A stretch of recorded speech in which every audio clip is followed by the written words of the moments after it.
At the appropriate times, we practice developing samadhi, concentration by sitting meditation.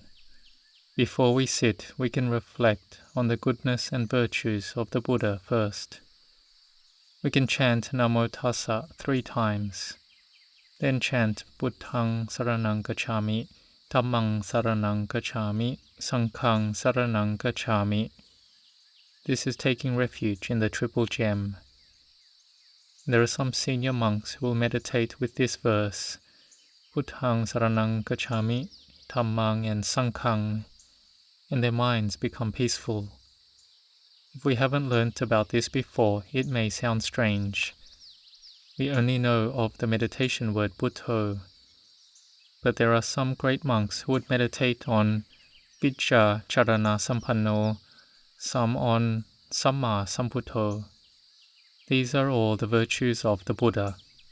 In summary, they are the great virtues of the Buddha, his great virtue of compassion, the virtue of wisdom, the virtue of purity, and we can use it as a meditation recitation.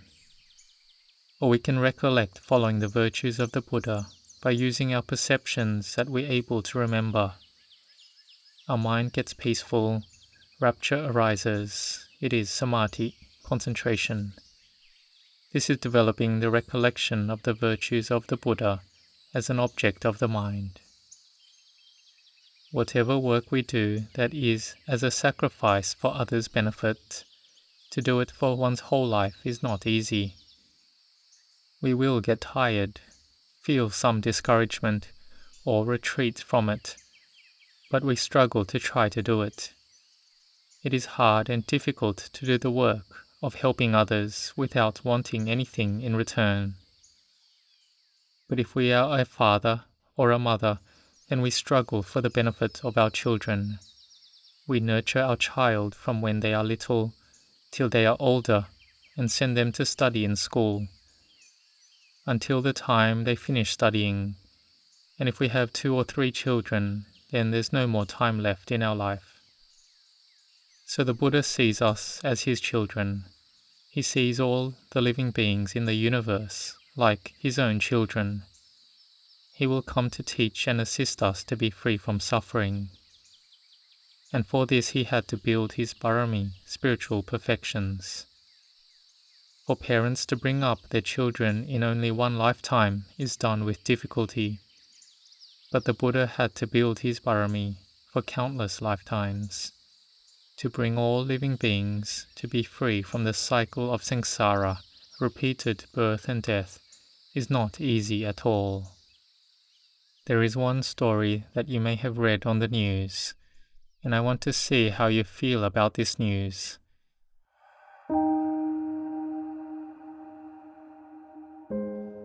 The story is about one family that wanted to have a child to continue their family lineage, which is normal for us humans. The wife was pregnant, and both the husband and wife were so delighted about this. Nothing would give them more delight than this.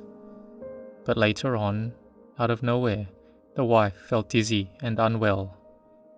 After getting examined, she had a problem with her brain.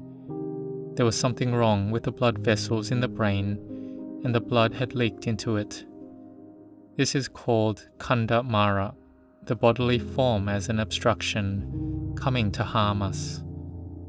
The child in the womb, the mother and father, likely had their karma that they had done together. This is if we're talking about it in terms of karma. It was a collective karma from having caused harm. And ultimately the doctor concluded that she had to have surgery on her brain. After finishing the surgery, a nerve had been cut and the blood was leaking. It was beyond the ability of the doctor to treat, and also about karma. The mother was in a coma, bedridden and in a vegetative state. She couldn't speak or communicate. And now it was up to the husband and the doctor on what to do. The child in the womb was still small, and the mother was in this state. If they took out the child, it may cause a problem to the mother's health, or maybe the child would be born disabled or deficient. Many things could happen. It was hard to know how to proceed for the father. He couldn't consult with his wife because she was in a coma, knowing nothing and couldn't talk. She had no feeling or response, so he could only talk with the doctor, and the doctor advised according to his medical knowledge on what was best to do. And so how would the doctor advise? If they saved the mother's life, then the little child must die. As for the father, he couldn't stop worrying about what to do, because it was a hard and difficult choice. If it was us in this situation, what would we do? Would we focus on saving the child or the mother? Or would we leave it to karma? Because we aren't able to consult with anyone. Or if this person consulted with the monks, how would they advise? If we decide to abort the child, in Buddhism, would it be bad karma and wrong to do? But if he didn't abort the child, then his wife may lose her life. If they abort the child, the wife may survive, but the child in the womb would die. So how would monks advise? This is worth thinking about, and we can discuss it amongst ourselves. If this happened to us, what would we do? We can think about it in terms of Vinaya, the monk's rules, in terms of goodwill and compassion, in terms of Buddhism, in terms of love to the wife who is a loved one. One may think that if their wife is still alive, then even if the child died, the wife who survived could have other kids if the wife gets better.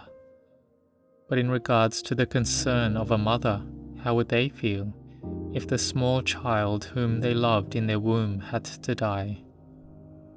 We have the chant in the Power of Metta Sutta, and we have chanted it before and may have only felt it on a surface level. How do we understand the love of a mother to her child? In truth, how is their love? Someone who isn't a mother would find it hard to understand. We will make our minds have metta, goodwill, loving kindness to all living beings, just like how a mother nurtures the child in her womb. We will have metta to all the living beings, above, below, higher to us, lower to us, far and near, just like a mother loves and nurtures her child. This is not an ordinary metta. Metta is the power of someone who has parami, the strength of jhana, mental absorptions. The strength of their cultivation of metta is very high. So we have been told to chant this, so may we also contemplate and practice it like this. In the beginning we aren't able to do it, but we keep trying to do it until we have samadhi. So we are training in samadhi. We recollect the virtues of the Buddha with the word Bhutto, watching the breath, and the mind is peaceful and still. When we let go of the sense of self more, then the mind will get better. And there is a question of why, if there is no self, do we need to let it go? We have to let it go because the mind is still deluded, and it is taken as a self. It's all taken as a self. When there is sense contact, then there is a feeling arising, and it's all taken as a self, so it must be let go of, because it's a cause for suffering to arise. So to love others, like the child in our womb, we have to train the heart to have true coolness. And so we come back to this story again. The husband, because of loving his wife, decided to take out the child, to abort it, which was okay by the law there, and which the doctor had advised him to do in this situation. When the husband had talked to the monks, they said he couldn't do it. The child was already considered born, so the monks couldn't give advice. The child was considered born already, so for a monk to advise to abort the child in the womb, the monk would be a parajika and cease being a monk. But because the husband loved his wife a lot, he saw it as necessary. He hadn't yet seen the face of his child, so likely had little attachment to the child. So what could be done? He had told the doctor of his decision. and it so happened that the wife, who was bedridden in a vegetative state, but likely the child in the womb was able to know what was happening. There was a current of the mind that was telling it that it would be killed, and wanting to live, then sending a current from its mind to the mother, or it was that the mother and child's minds were connected. The mother, who was in a coma, instantly had tears flowing. So even being in a vegetative state, but through the mind and consciousness that loved the child, being connected together, she had great concern for the child, and cried, tears flowing, her eyes red. And the husband knew that the wife didn't want him to do that. After rethinking about it, going back and forth, and through the love to the wife and love to the child, he then decided to not go through with it. He wouldn't abort the child. He would look after the child well. The strength of the husband came from the strength of the wife that could communicate her suffering. So he looked after and took care of his wife well, so that the child in the womb would be safe, until it was time when the child was ready to be born. And when the child was being born, the child cried out. And it was amazing that when the child was born and crying, the mother, who was in a vegetative state, heard this. She could have the feeling coming from sound contact that the child that was given birth to was safe, which was the hope of the mother for a long time. And what happened? It was a great energy that awoke all the cells and nerves in the mother's body that were knocked out to recover instantly. From being in a vegetative state, she could come back to being normal. This was from the great energy of metta and love. The mother of this child could recover from sickness, which is amazing. It shows that there is a lot of energy in our body which hasn't been used. But when the mother heard her child crying, the mind gathered in samadhi, and the great power of metta could lead her to be cured from her sickness. This is the love of a mother. She already didn't want her own life, she just wanted her child to be safe. And this was the cause that the mother could also recover and be safe. So we can see the love to nurture a child in the womb is great. May we think and contemplate that when we were in the womb, our mother looked after us very well. So a father and mother have a great energy that can make one recover. It's amazing. May we contemplate it. And so that we meditate with Buddho, we recollect the virtues of the Buddha that have no equal, which is greater than our parents. Our parents have great virtues already, but the Buddha sees us as his children, willing to be born and willing to die for us. When we think of that virtue, then we'll have a lot of merit, a lot of barami. So we chant every day. Even not coming to the monastery, we can chant Itipiso Bhagava Arahang Sama 3 times a day, 9 times to 108 times.